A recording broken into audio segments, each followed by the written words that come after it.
creuser trouver ça, oui. Je comprends bien, si quelqu'un a un terme plus intéressant qu'acculturation, tu es preneur. Non, je ne me prononcerai pas sur le terme d'acculturation ou autre. Moi, j'aurais aimé vous poser des questions, parce que, comment dire, demain, j'en parlerai, mais pas sous le même angle d'approche que vous. Tout ce qui concerne la presse écrite, et notamment la presse généraliste, notamment les quotidiens d'information, donc sont en crise, hein, parce que toute la presse, notamment française, n'est pas en crise. Il y a des secteurs des magazines qui se portent très bien financièrement.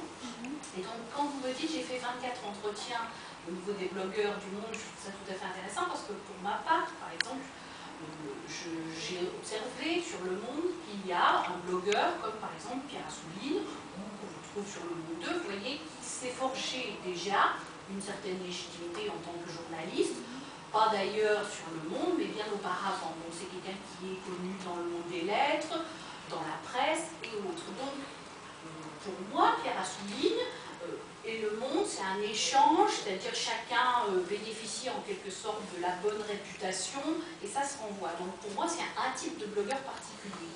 Après, il peut y avoir d'autres blogueurs moins connus, plus obscurs, ceux dont on a déjà parlé, qui essaient, par le biais du blog, d'obtenir un statut peut-être professionnel.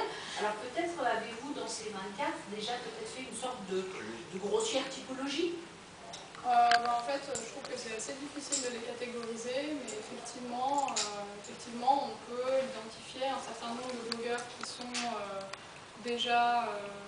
qui ont déjà un statut, je ne sais pas, de spécialiste dans tel ou tel domaine, et qui finalement sont invités par un journal qui lui aussi a un statut entre guillemets spécialiste du journalisme, et donc effectivement une sorte de légitimation entre elles.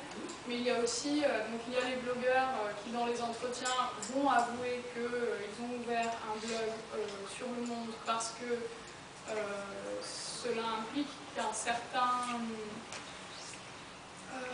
qu'il y aura un certain lectorat, qu'il y a un lectorat qui nous attendent, et d'autres par contre ne l'avoueront pas. Et enfin il y a ceux qui même réfuteront cela et diront aujourd'hui si je pouvais ouvrir mon blog sur un autre journal que Le Monde, parce que finalement c'est nul ici et leurs journalistes sont nuls.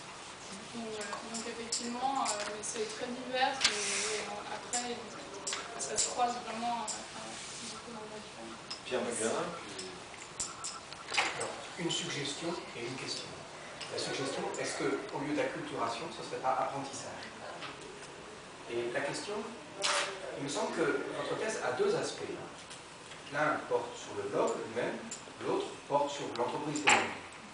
Du côté de l'entreprise Le Monde, est-ce que vous avez identifié des stratégies d'acteurs favorables, défavorables, ou ayant des projets différents par rapport au blog?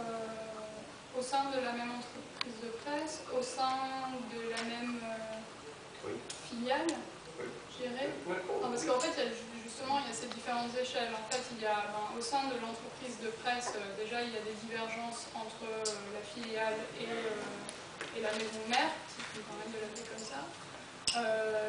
C'est-à-dire que, concernant l'Internet, en fait, par exemple, au sein du Monde, les décideurs vont suivre, aujourd'hui, ont décidé de suivre, de donner de la place à l'Internet au sein de la rédaction. Jusqu'alors, ça ne faisait pas partie de leur réflexe quotidien.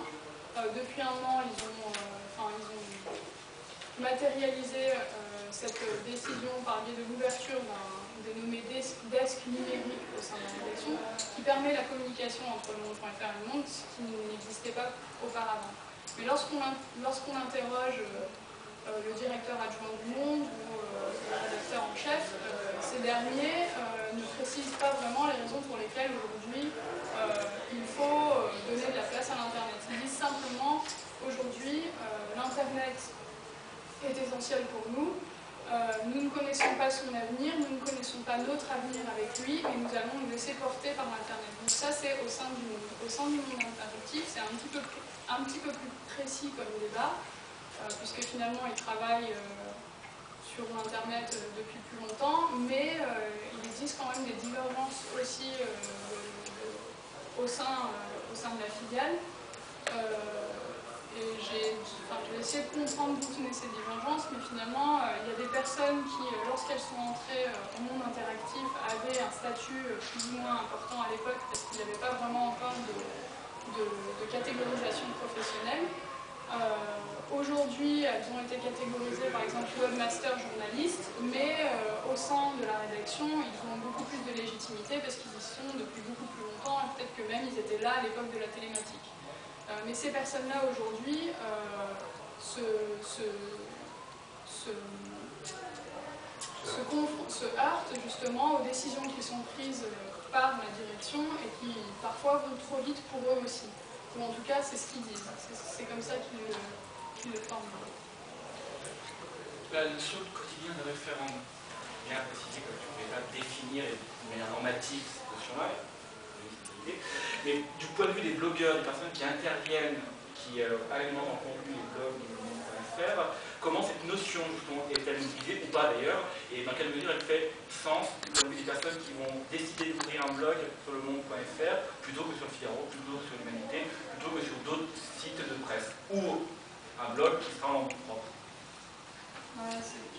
C'est très varié en fait. Les réponses étaient très variées et en fait je me suis posé tellement de questions sur ce statut de référence pendant longtemps que quand je suis venue aux entretiens, j'ai quand même essayé de glisser une question en rapport avec ça dans les entretiens pour voir si je ne pouvais pas trouver des éléments de réponse de ce côté-là.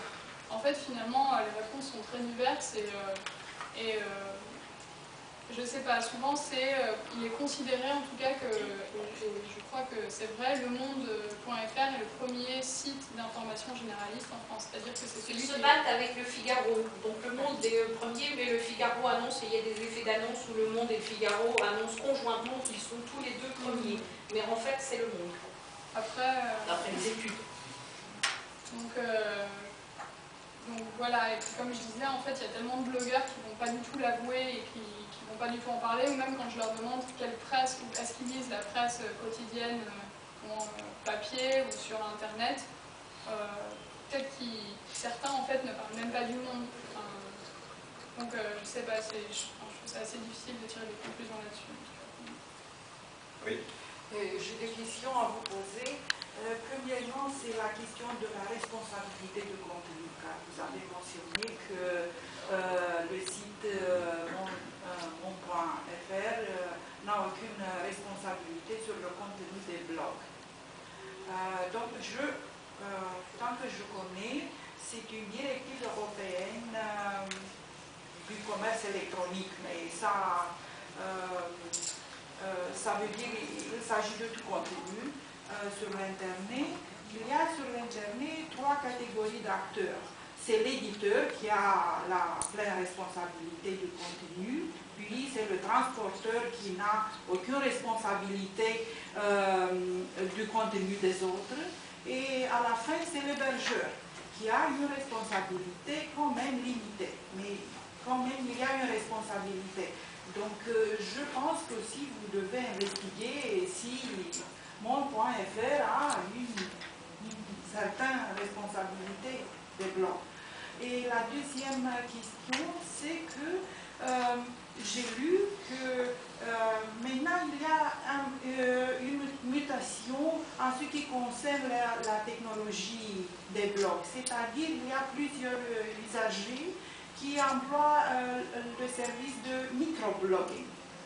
Donc je voudrais savoir si vous avez observé cette tendance de mutation vers microblogging qui est plus rapide à l'instant. Est-ce que je suis un peu dans l'embarras, mais le microblogging, c'est quoi? C'est un peu comme Twitter Oui, Twitter, c'est un exemple. Non, alors là, concernant le microblogging, j'avoue que je n'ai pas du tout approfondi de ce côté-là, et c'est vrai que... Enfin, c'est la question dans quoi? Dans les pratiques journalistiques ou au sein du monde ou... En fait... La question, c'est de savoir si du journalisme va se déporter sur le microblogging. Je voudrais savoir si, sur les blogs, dirais-je, classiques, le monde, les gens discutent des sujets comme